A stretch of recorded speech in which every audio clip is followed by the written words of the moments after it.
views and opinions expressed in this program are those of the participants and do not necessarily reflect the views of BronxNet or the program underwriters.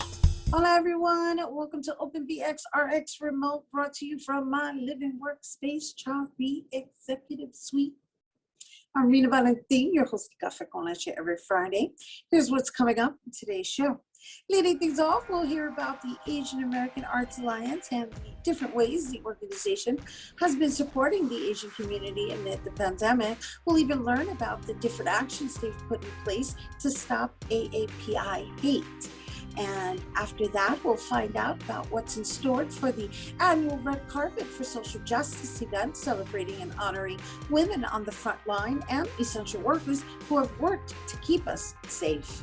And we'll speak to the curators of the Museo del Barrio's latest exhibition, ESTAMOS BIEN, La TRIENAL 2021, the museum's first national survey of Latinx art, highlighting 40 artists from across the United States and Puerto Rico. Later on in the show, Bobby C brings us an up-to-date with the latest headlines in the world of sports. And lastly, we're joined by Japanese-American cellist Sasha Ono to discuss historical women's contribution to chamber music, followed by a performance presented by her Lotus Chamber Music Collective. So sit back y prepárate. All this and more is headed your way, because now we are officially open.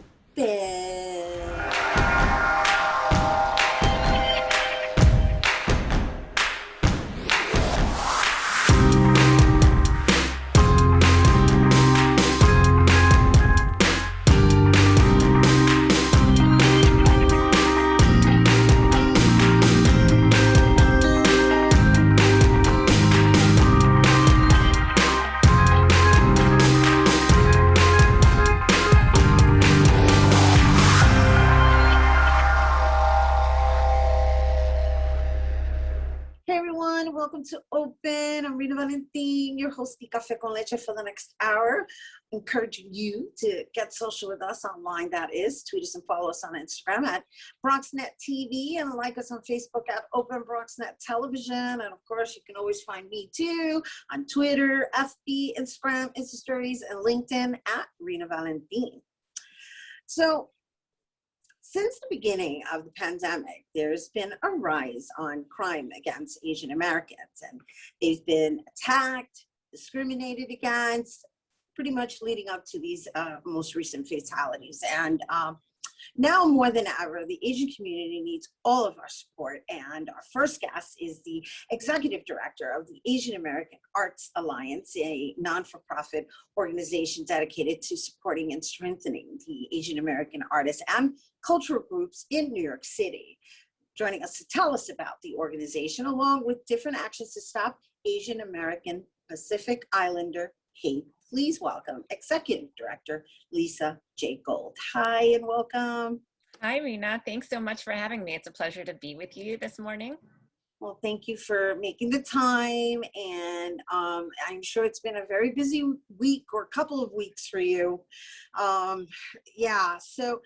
Let's just talk about the resolve, right? And so let's give everyone a little background on the Asian American Arts Alliance. I know you've been in existence for 37 years. The beauty of what you offer is a lot of information. It's a great resource. But let's just talk about why it's so important to have organizations such as the Asian American Arts Alliance. Sure. There are, these kind of like invisible boundaries or barriers to access for a lot of artists of color. And what we try to do is create access to what we call cultural gatekeepers, people like curators or producers or talent scouts, artist management, people that can allow artists access to industries, access to abilities and opportunities to share their talents and their stories. You know, we provide a lot of services to support professional practicing artists, whether that is, you know, workshops on, you know, basic things like how to do your taxes, but we also specifically enable and encourage conversations about identity and that the ties between identity, politics, and art making. So we're a little unique in that way. In fact, we're the only organization in the country that supports Asian American artists of all disciplines. That's beautiful. And it's definitely a nice, resourceful website to just browse through. And so with that said, with also representing the voice and the culture in various genres, right? Which is what you were just sharing. You also have been able to sustain the organization as a whole.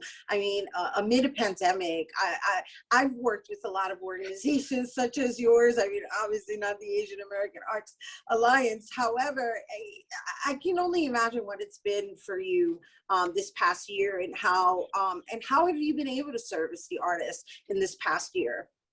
It's, you know, it's been hard. You know, at the beginning of the pandemic, of like everyone else, we, you know, shut down our programming, and we launched a survey to our constituents to find out what they needed. And of course, like every other artist population, you know, they had lost all sources of their income. And we were struggling ourselves because we didn't know if we were going to get funding. That's a whole other conversation that we can have about the disparities in funding to Asian American and BIPOC communities. But, you know, we launched a series of programs to support artists.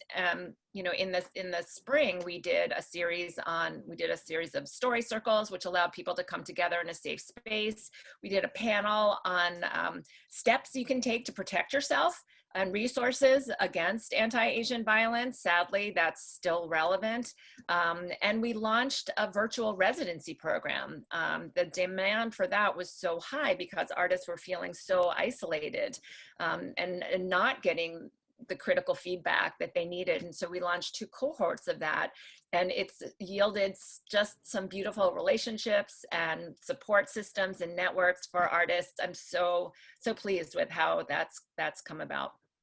That's lovely. I did notice that you have this regular Instagram takeover also that you offer, which again, you know, we're all kind of navigating through this virtual world, just trying to be innovative in whatever way that we can connect, because artists are used to being amongst audience, and I think that's been the really biggest downfall of this pandemic, is that isolation. Yeah, definitely. You know, so the silver lining is that, you know, when we do programs over Zoom, we're able to reach more people. We're able to reach people in places and connect people that wouldn't normally have the opportunity to come together. So, you know, that's one thing that's helping the isolation, I think. Yeah, that's beautiful. That's the upside of it. And it's definitely a great outlook to have, because it's like, well, you know, now we're reaching the Pacific side of the Asian community or whomever, right? And so that leads me into the Asian American Pacific Islanders anti-hate initiative that you've also created. So now that's the social justice work that you do. So let's talk a little bit about this pamphlet that you're distributing amongst the I guess members and or whomever, right, really wants to just take part in standing against and being in solidarity with our brothers and sisters.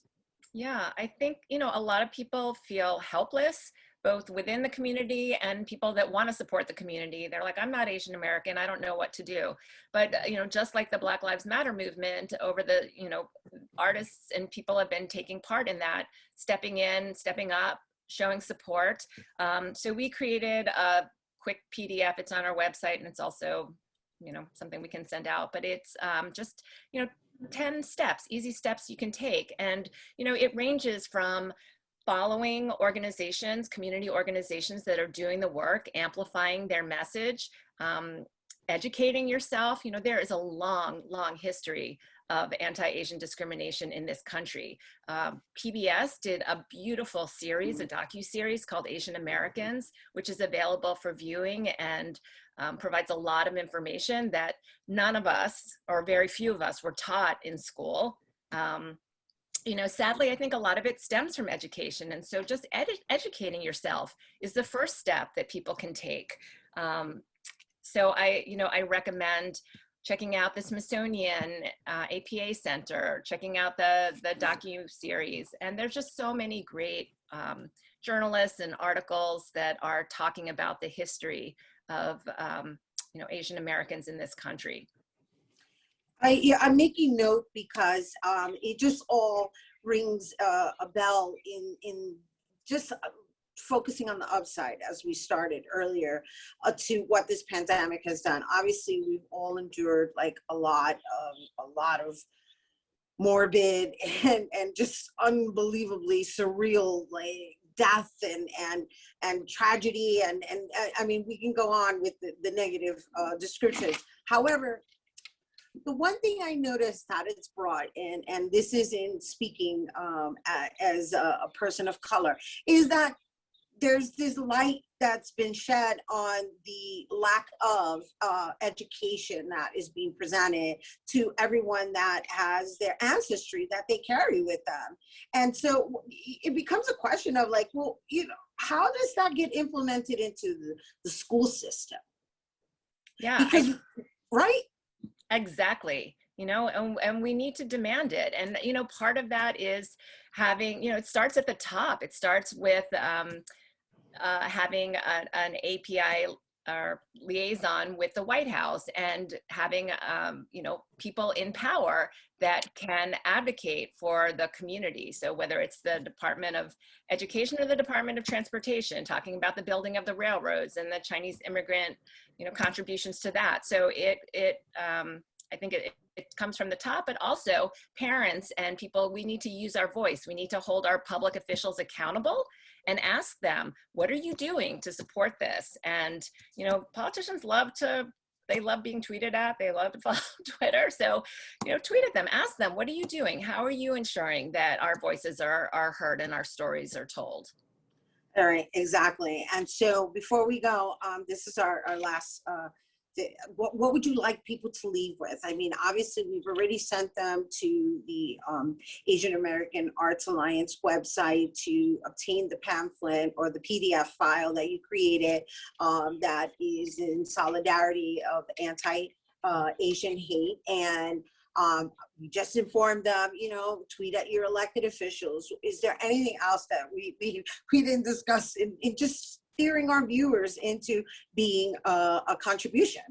Yeah, I think really the most important thing is just being aware, checking in with your friends, your colleagues, your employees, ask them how they're doing, right? And have the conversations, be open to communicating and understanding where people are coming from. I think that's probably the most important thing. We're the shared humanity.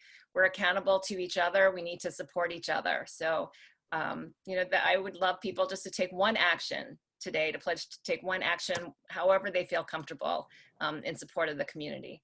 That's beautiful. Thank you for sharing that. Lisa J. Gold, Executive Director at Asian American Arts Alliance. And, you know, that also contributes to our mental wellness. And as I mentioned at the top of the show, we're all in this together. All right, you guys, once again, to support the Asian American Arts Alliance, you can visit aaartsalliance.org. All right, we have to take a quick break, but when we return, we'll hear about an event celebrating frontliners and the essential workers for Women's History Month. Don't go anywhere.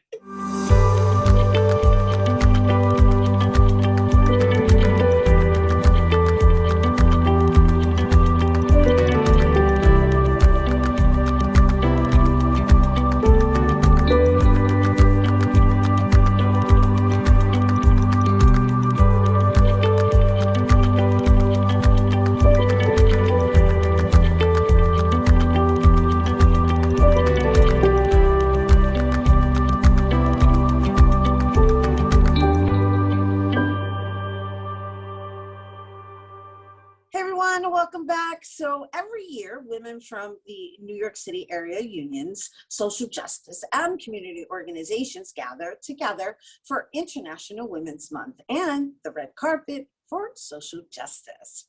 This year, the event will be virtual and it will honor the women that serve on the front lines during the pandemic. Joining us to tell us more, please welcome the officers for the Red Carpet for Social Justice Coalition, NYSNA, which stands for New York State Nurses Association, Director of Cultural Affairs, Minerva Soya, and LRA Consulting President, Janine Rudolph. Hello, ladies, and welcome.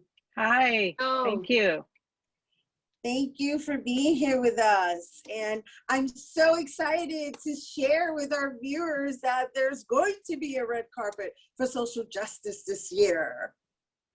Well, we're very excited that we're having it this year and that you are our MC. Oh, yes, I didn't mention that aspect of it. I'm excited to be the MC as well. But, you know, let's just introduce the actual event to everyone, but beginning with both of you, right? So you both serve as officers on this, as part of this coalition. And there are a lot of unions involved. So I think too many for us to even mention. I mean, feel free to try if you can remember them all. But just share with everyone why it is that both of you have committed yourselves to making sure that this happens annually. Well, I would, go ahead, Minerva, you start. So originally, we formed this for women to come together every year to celebrate themselves and celebrate International Women's Day. And we had an opportunity to bring people together and unite a lot of different sisters from different backgrounds and different cultures. And you're absolutely right. There's many, many unions that are part of the red carpet for social justice. And also we have different community organizations that has also joined the red carpet.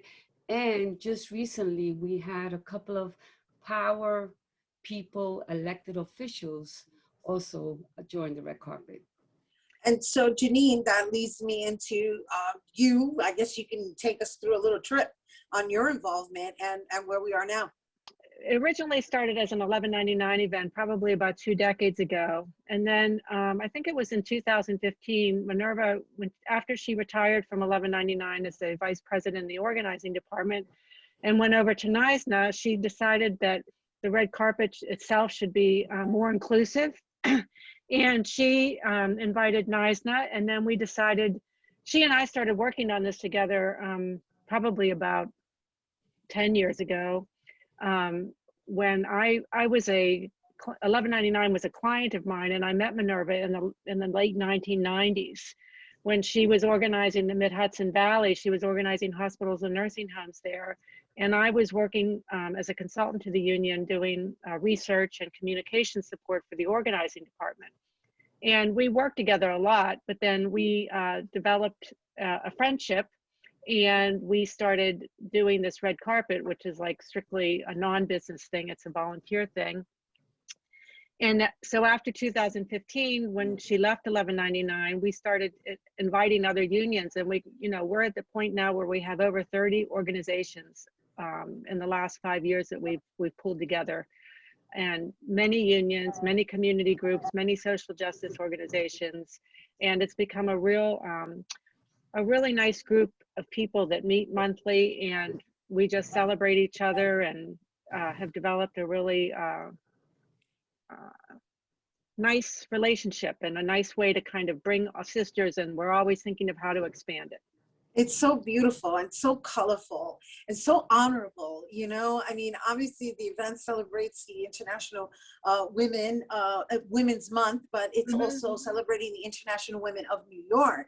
And, right. And not only the International Women of New York, but the women that have served on the front lines and have served as essential workers. And, right. and this event is going to conclude Women's History Month. It's a beautiful culmination of honoring unity, which is what you ladies have accomplished. And it is my absolute honor to even be the face of just threading the whole thing together. Really, I'm so excited about it, and I hope our viewers are getting excited about being at least being able to watch it, right? But what do you, and Minerva, if you could answer this, what do you really hope that people will take away from this now that you have executed this on a virtual level where it's now open to a mass amount of people versus it being an exclusive event? So what I see with the next steps and my hope, and I am absolutely sure that it will happen, is that from this experience with the Women's Coalition coming together for the red carpet for justice, is that women working together, and that there is hope that when women get together, we know, we have seen it, how women lead in our state, in our country, in different parts of the world, that here in New York, that women, this is a pathway for women walking the red carpet with their rhythms and their moves and their different cultures, and that alone brings women together, and they're introducing all of their justice issues, that is all of our issues. So coming together after this, that we continue working together, moving together, and having that Si Se Puede attitude, that we women here in New York State, we're leading the way. Yes, and that's a wonderful segue into just, do you think it's going to really take us women to be at the forefront of eliminating racial hate crimes? Because, you know, we're dealing with this on a really amplified level. For whatever reason, the pandemic has brought it out on an entire different, you know, level. And so what I've noticed, even participating in your event, is that for women, none of that matters. None of it really matters. What matters is that we understand each other as women, right? Coming from our, whatever, our ancestry or our cultural backgrounds. Mm-hmm. But there's this commonality that just, it's just always there at the forefront when exchanging. So do you want to answer that, Janine? Well, I think that one of the benefits, or one of the advantages of our group, is that we do have so many different women of so many different backgrounds that have come together. And, you know, the red carpet, we failed to mention, is actually a celebration of women's ethnic and cultural heritage, as well as like historic figures that women may have been inspired by, and they actually represent either their heritage or these women on the red carpet. And that we have all of these social justice issues that people are trying to bring attention to, like domestic violence, ending domestic violence, you know, healthcare for all, voting rights, all of these things that we can find commonalities among ourselves, so that when you can focus on things that people have in common, it's easy to forget the differences that are among us, and we can work together towards these common goals, these common social justice issues. And I think that if we can keep the focus on the high ground like that, it keeps people from slipping into the low ground of things like racial differences and so forth like that. Yeah, it is. And so before we go, it's well, that was really well said. I just really quickly, I want to know how confident you feel about, because I know that you have a petition that's been going out for quite some time now in actually making International Women's Day a New York State holiday. So how confident do you feel about where you are? How many signatures have you received? And just let everybody know where they can go and sign this petition. I think that we've been collecting signature petitions for well over a year. We have over 3,000 at this point. It's been not as, we haven't gathered as many as we want, because we've been trying to collect petitions in the COVID period. So it's been hard to be out there in person. And New York State just passed the Juneteenth holiday. So, you know, we don't foresee that the state, we were kind of had a setback thinking, oh, well, the state's not going to move forward. But at the same time, COVID has given us extra impetus to push this idea, because so many of those frontline workers and the women have been women, and women have really felt the impact of COVID more than anyone else, because we've either lost our jobs because of business shutdowns, or we've left the workforce because of having to take care of children at home with the schools closed. And women are the overwhelming majority of healthcare workers. And so I think that this has given us an extra impetus to kind of push this forward, because this has given us a reason to kind of say, hey, it's important that we stop and we recognize these women, and we don't forget the sacrifices that were made during this COVID-19 period. And Minerva can probably add something to that. Really quickly, because we're out of time. Okay. So just an ending, you know, we're not competing on the red carpet. This is a fun way to let all the stress out that we have as women at our jobs, and just all the issues that we deal with. So this red carpet is fun. We're also very disciplined. So when we want to get things done, after we do this red carpet, it's a major production, we get it done. So I am very confident that we will get this legislation for International Women's Day here in New York State for March 8th. I'm confident with you, ladies. Yes. No, I think it'll happen. You know, it's a long process, a legislative process. So we're on our way. Well, we're kicking it off, just so you guys know. Thank you, Minerva. Thank you, Janine.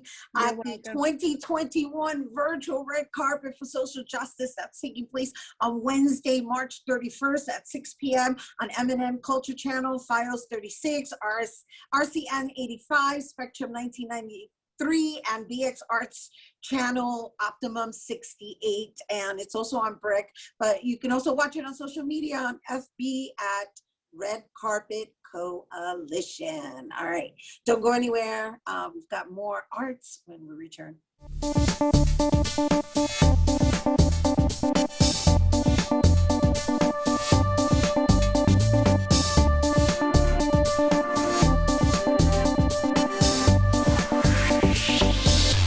Hey everyone, welcome back.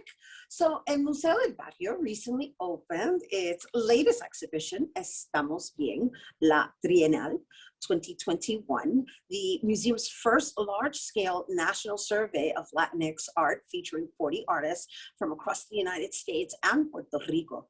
The exhibition focuses on the intersectional approach to the concept of Latinx representing diverse generations, gender, ethnic, and racial backgrounds. And joining us to tell us more, please welcome El Museo del Barrio curator, Susana Temkin, along with guest curator and artist, Elia Alba. Hello, ladies, welcome. Hello. Thanks for having us. Thank you. Bueno, the question is, ¿estamos bien? Estamos bien. It's a great question. And well, we hope it's a provocative question.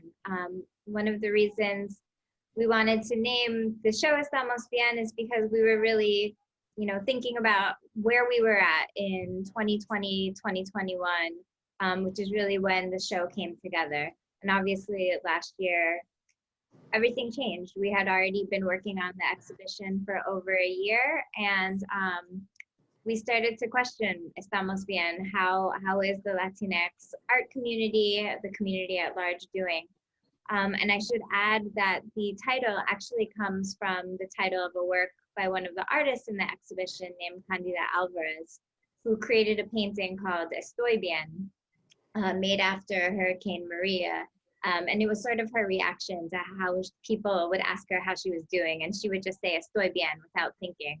And of course, then later, you know, questioning, was she actually well? And so we wanted to pluralize that so that it applied to all of the artists in the show. And that title just has continued to evolve, and we get a lot of questions about it because we really do mean it to be like a sarcastic provocation, resilient, but with a little bit of, you know, underlying ambiguity. It could also be an affirmation too. It could also be an affirmation. So Elia, what's your take on that? Because I know you were ready to jump in. I see it as resistance. Like for me, when we were talking about it and when the show was going to open, which was in 2020, it was supposed to open right before the election, you know, after the census was taken. And, you know, it was very much present, you know, kids in cages and all the immigration that was, the negativity that was around that and how that negativity was being applied. And I think when you think about estoy bien, I think that's like saying, I'm good, even when I'm not good, but I'm good because I'm good. I'm still going to be here. So it was definitely for me like a point of resistance. And now I don't think that very much has changed. You know, I think there's still a struggle for more Latinx visibility. And so, yes, we're good. Estamos bien. Estamos bien, beautiful. Well said, ladies, and noted, and noted. So let's talk about the fact that, first of all, it's a year delayed. Second of all, you chose not to go virtual, right? Because a lot of art exhibitions just basically converted into virtual exhibitions, and you waited a whole year so that it could be presented in a physical form that people can go to the gallery and actually visit. And then there's the aspect of it being Latinx art within the United States. So let's talk about all those points in why, aside from the fact that it's more relevant now than ever, why it was so important for you guys to do it in the actual physical space of a Museo del Barrio. So, I mean, we actually did take a hybrid approach. As Elia just said, you know, we were really aiming for October 2019, thinking about the presidential election and the census. And although we delayed the physical reopening until now in the spring, what we did instead was we commissioned 5 of the artists from the show to create digital projects. So it wasn't a virtual exhibition, but rather specific works that were really designed for the online art world. So an example of that is a work by Lusania Cruz, who is a New York-based artist, she created a work called Obituaries of the American Dream, originally designed to take place online, where participants could log in, submit their testimony about when they felt that this American dream died for them. And then later, now that the show is open, Lusania, as well as all of the other online projects, they've actually been translated into the physical space. So when you enter Estamos Bien, you'll actually see Lusania's work, which has been now converted into, you know, part of the physical exhibition.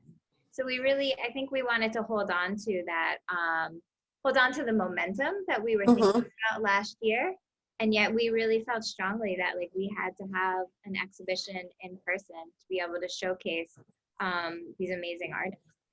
Right, and it's also honoring the times as well, right? So before we go, Elia, what do you think is the primary conversation within the entire curation? The primary conversation is, you know, El Museo has been, aside from showcasing young Latin artists, it's also been historical. It's a kind of focused on educating, right? I think that's to some degree the role of an institution.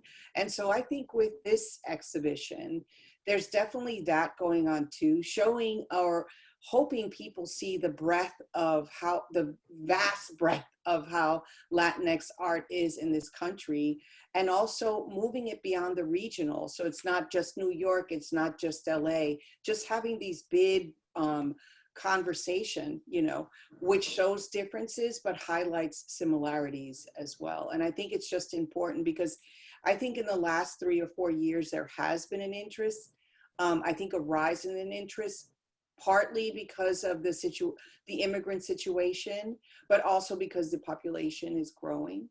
So I think that that's where the exhibition, I hope, you know, people get out of Well, that. no, it's important, and it really makes sense, right? And I love what you had said earlier, Susanna, with regards to just really paying homage to the fact that we did have to convert everything to virtual virtual presentations, and doing the hybrid of saying, hey, you know what, we're not going to exclude that aspect of it because this is what we had to do in order to survive during this particular time, which it also loans itself to the artistry of it as well.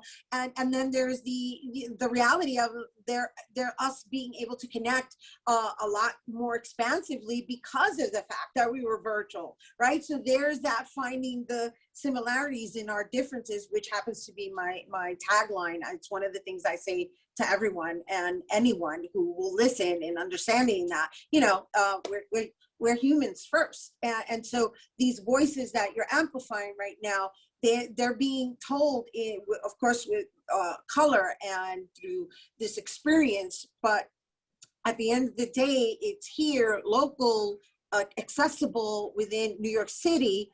And we still have to deal with limitations, right? Because isn't the museum open just 2 days out of the week right now, and you have to make an appointment, and also the museum needs support as well. Do you want to add to that, Susanna? Yeah, I mean, right now we are open only 2 days a week. Hopefully that will change over the course of the exhibition, but the good news is the show is up through September. So we're really hopeful that, you know, everyone will have their chance to see it. If they're not feeling like they're ready to come to the museum yet, hopefully over the course of a few months they will. And that includes the artists. You know, some of the local artists have been able to visit the show, but, you know, talking about coming together, it was really a hope of ours that we would be able to bring all of the artists from wherever they are, from St. Louis, Missouri to Puerto Rico, to be able to come together so that we can continue to have the conversations that we hope the exhibition is starting, and that we're starting to see even with social media with our visitors. It's been amazing to see how everyone's already really connecting with the work. Yes. Beautiful. Yeah. So before we go, do you have any last words you want to share, Elia? Because I know you were the guest curator on this particular project. Last words I want to share is thank you, Susanna and Rodrigo and El Museo, for giving me this opportunity, you know, to reach beyond my regional, friends and that I have here. I just think the time is now. The time is now. It's like Latinx artists, people, it just can't be ignored. We're here. Y estamos bien, and we're here. Beautiful, thank you. And you know what? We have a lot more in common than we even make note of. So definitely make it your business to experience it in Estamos Bien, La Trienal 2021. That's going to be on display until September 2021. And for tickets to view the exhibition, you can go to elmuseo.org. All right, don't go anywhere because Bobby C's Weekly Sports Roundup is coming up next.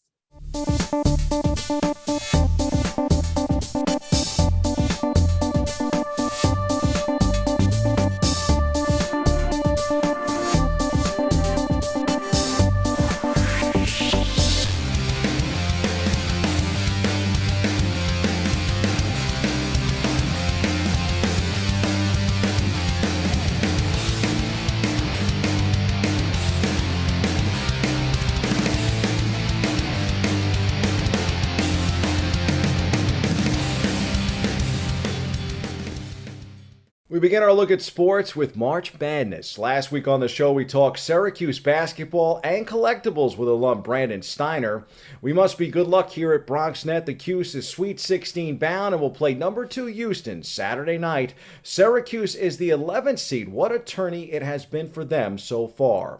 Meanwhile, the Iona men's basketball team could not upset Alabama. Bama puts together a late run to end the Gale season. Nonetheless, it was a memorable one for Rick Pitino and company in New Rochelle. I expect them to win the MAC again next year.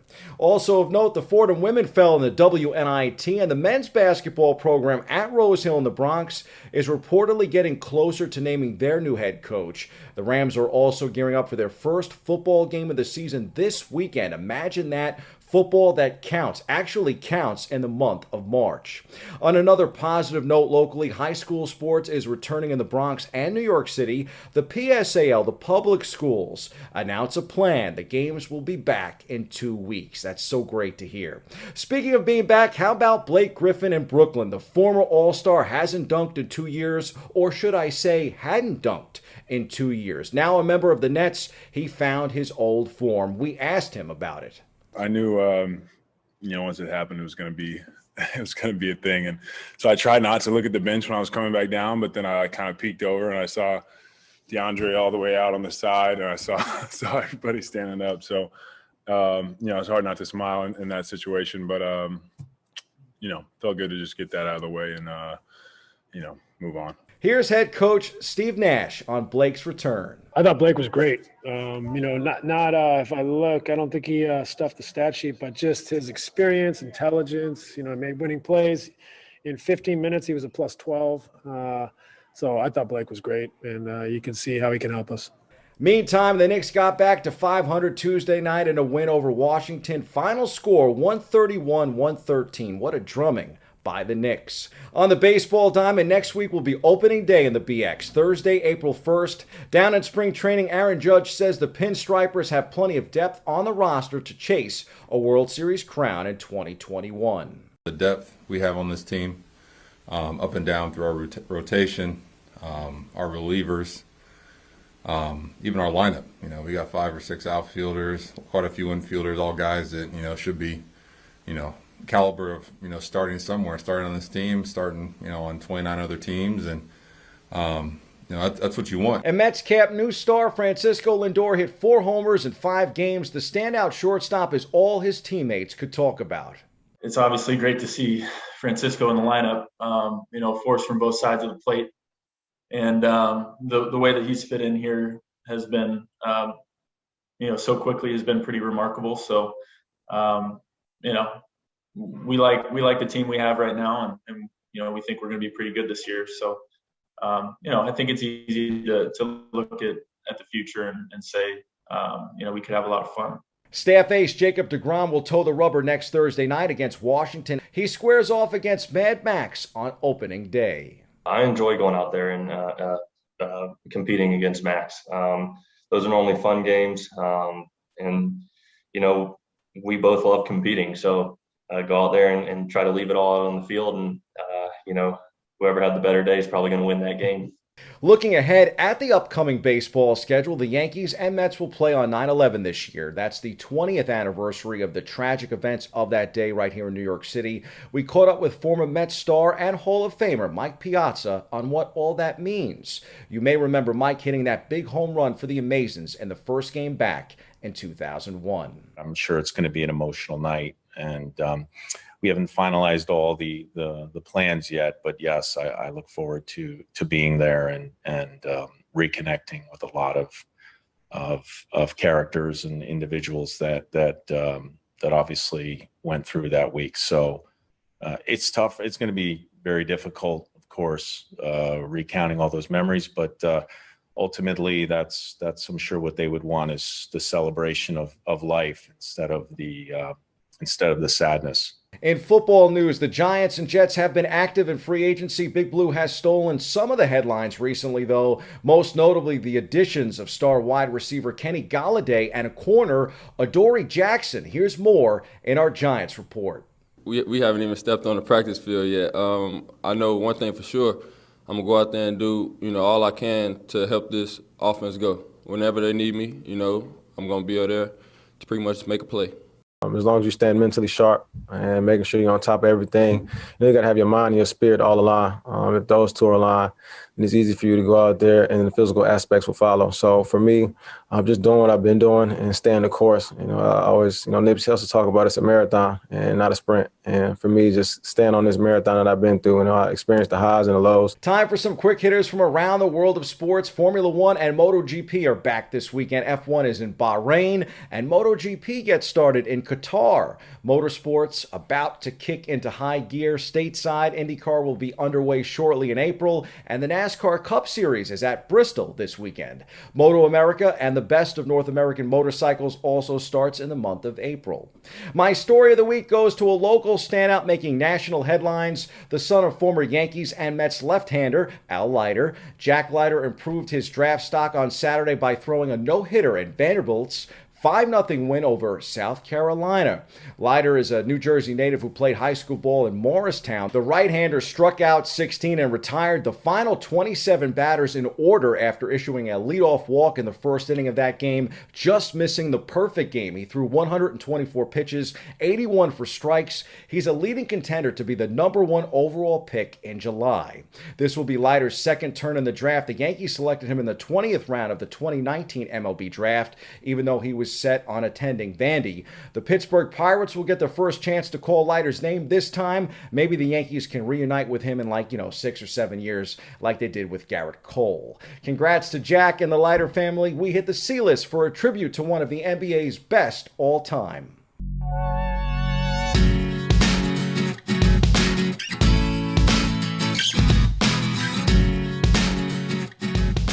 R.I.P. to Hoops great Elgin Baylor. He died on Monday at the age of 86. Though the Lakers legend's exploits are often lost to time, his style of play and trailblazing work off the court helped forge the league as we know it today. I say it all the time, legends of yesteryear often get bypassed for their greatness, because time seems to help us forget memories. It would be like that great book on your shelf that you read 10 years ago that you swear is the best, but you can't seem to recall all the details from it. That tends to be the case with the stars of yesterday. We focus on the now, we focus on the present. But let's not forget Elgin Baylor. Baylor had the deepest off-the-dribble repertoire of his era, and he used every trick in it to score 23,149 career points over 14 seasons. Baylor did all of this after entering the NBA at the age of 24, and imagine all of that was compiled without a three-point line. When he was done, Baylor was the third leading scorer in NBA history behind two guys named Wilt and Oscar when he retired in 1972. He now ranks 36th on the all-time NBA/ABA leaderboard. 36th is easy to lose in the shuffle, but Baylor averaged 38.3 points per game during the 1961-62 season, the fourth highest single-season average in association history, while spending a large chunk of it as an active-duty Army reservist who could play only on weekends and when given special clearance. How ironic. Baylor performing at an all-star superstar level while on leave from serving a country that continued to treat him and people who looked like him as second-class citizens. And even more so, the NBA game then wasn't on TV the way that it is now. Legendary Lakers play-by-play man Chick Hearn once said, open quote, "He just might be the best player I ever saw. He was doing things that Dr. Julius Erving made famous 20 years later, the hang time and so forth. But Elgin didn't have the TV exposure. Nobody did in those days," close quote. And this coming from Chick Hearn, who saw all the Laker legends through 2002, names like Magic, Kareem, Kobe. Elgin was a crusader for black athletes and ensured that the game would be integrated, standing up against the powers that be and forcing change. Baylor once said, open quote, "I'm no pioneer or anything like that, but I'm interested in my people and I'm interested in progress. I'm Elgin Baylor, and I don't want anything more than I'm entitled to, or less," close quote. I'll leave you with this.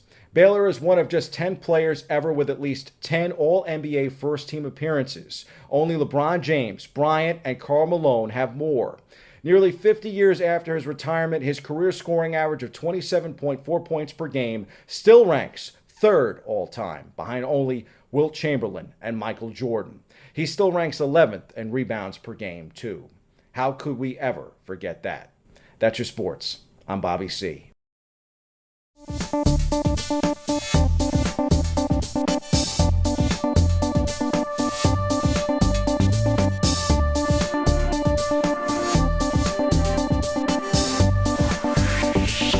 Hey everyone, welcome back. Our last guest is a cellist and music educator from New York City. She's been featured in places such as Carnegie Hall and Radio City Music Hall, and that's just to name a few. She is also a strong advocate for classical music, reflecting the experiences of wider communities, and also the founder of the Lotus Chamber Music Collective.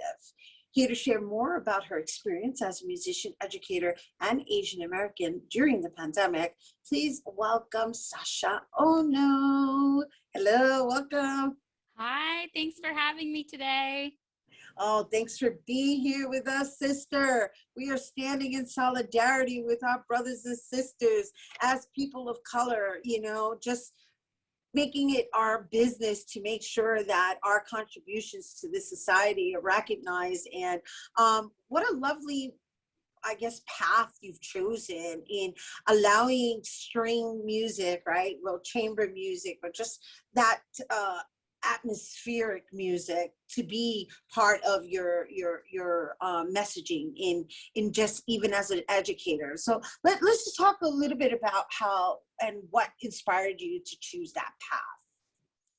Definitely. I mean, I think I first really fell in love with playing the cello when I was in 4th grade in my public school. I was so lucky enough to go to a school that offered instrumental music for all students. And I just couldn't stop playing. The minute I started playing the cello, that was kind of it for me.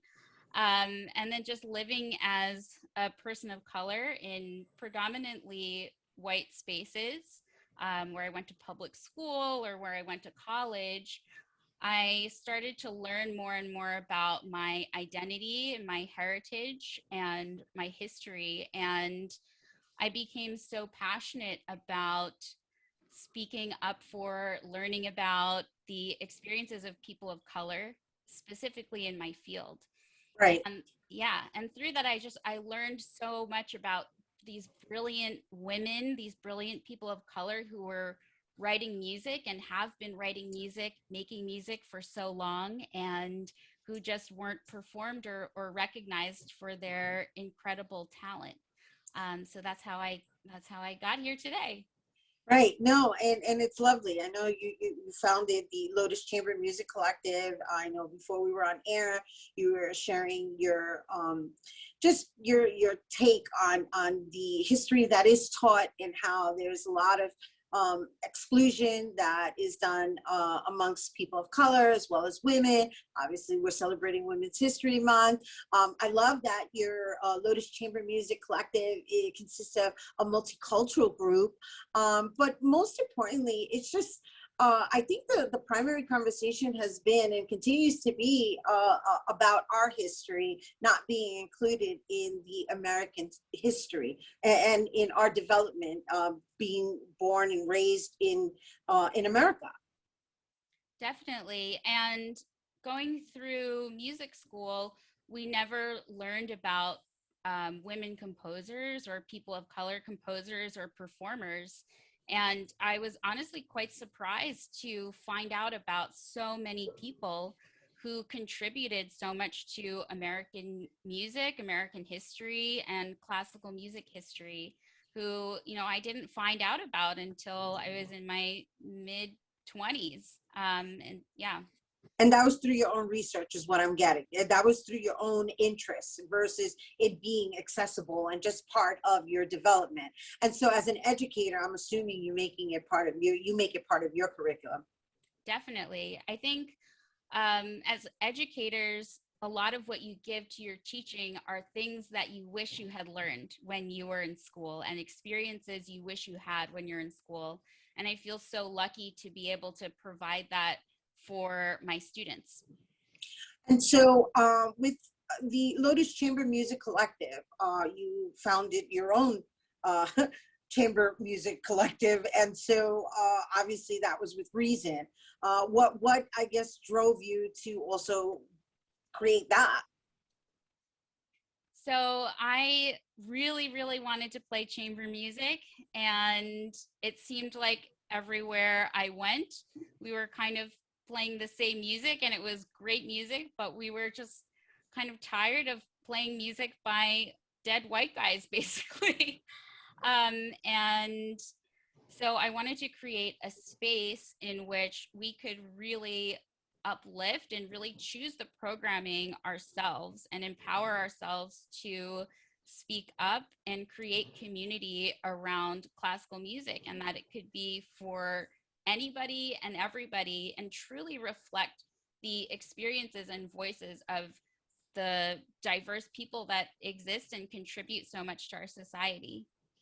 And so in your programming, and while you may be playing that music, how would one walk away knowing that that music came from, let's say, a woman of color or a woman, of Asian descent? Like how would one know that that's the music that you chose?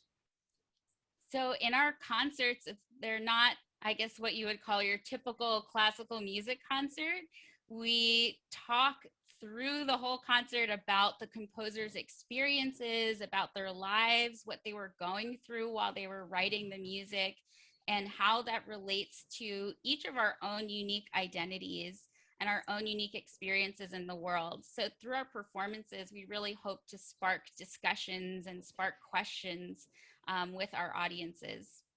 Well, you definitely sparked one today, and thanks for being here with us today. And guess what, you guys, you're gonna get a little taste. You're gonna get a taste of more because what she's sharing, we're also gonna present when we get to the other side. That's Sasha Ono, of the Lotus Chamber Music Collective. And we do have to take a quick break, but when we return, Sasha Ono, along with the Lotus Chamber Music Collective, are gonna spark some conversation as we return to some chamber music. So don't go anywhere.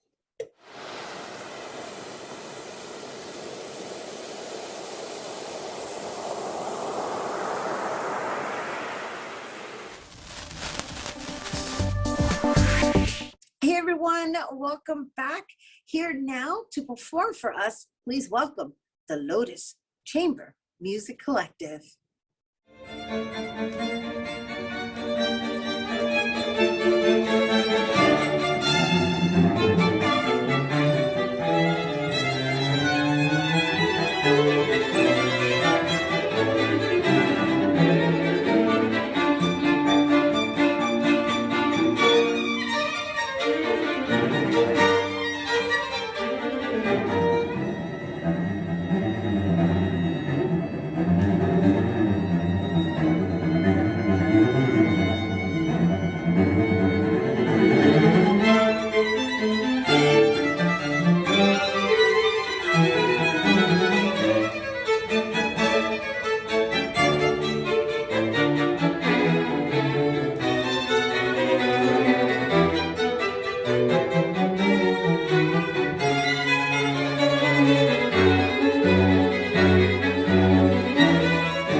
That was the Lotus Chamber Music Collective. And for more on the group, make sure to follow them on Instagram at Lotus CMC. And for more on Sasha, you can visit sashaono.com.